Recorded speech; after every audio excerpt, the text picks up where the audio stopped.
Lecture 1 chapter 7 DC signals and AC signals क्या होते हैं वो अगर हम देखें तो जो डीसी सिग्नल करंट या तो जो वोल्टेज है वो टाइम के साथ चेंज नहीं होते हैं।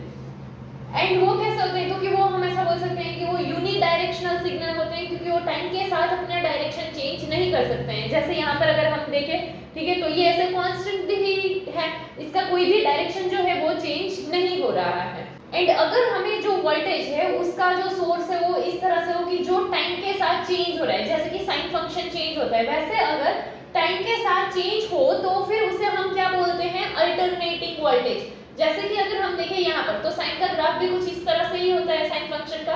तो यहाँ पर ये जो ग्राफ है वो with respect to time change हो रहा है, ठीक है, कि पहले जो है वो यहाँ से ऐसे हो रहा था, फिर वो यहाँ से ये नीचे की साइड चला गया। तो ये जो है ये यूनी डायरेक्शनल नहीं है, जैसे ये है कि ये टाइम के साथ सेम के हिसाब से ही चल रहा है तो ये यूनी डायरेक्शनल है, बट ये यूनी डायरेक्शनल नहीं है, ये टाइम के साथ चेंज हो रहा है। सो वोल्टेज अगर हम देखें तो मेनली वोल्टेज क्या है, तो वोल्टेज का मतलब होता है कोई भी दो पॉइंट के बीच का जो पोटेंशियल डिफरेंस है। एंड इस वोल्टेज के लिए जो करंट होगा तो उससे हम क्या बोलेंगे, अल्टरनेटिंग करंट। अल्टरनेटिंग करंट यानी एसी करंट। एंड जो ये हमारे यूनी डायरेक्शनल सिग्नल वाला या यूनी डायरेक्शनल करंट जो था उसे हम क्या बोलते हैं, डीसी करंट यानी कि डायरेक्ट करंट। तो ये क्या है, डीसी करंट डायरेक्ट वाला, एंड ये क्या है, एसी करंट यानी कि alternating current. Most of the electrical energy जो है जो सेल की जाती है पावर कंपनीज के थ्रू, तो वो normally transmit and distribute alternating current में ही होती है।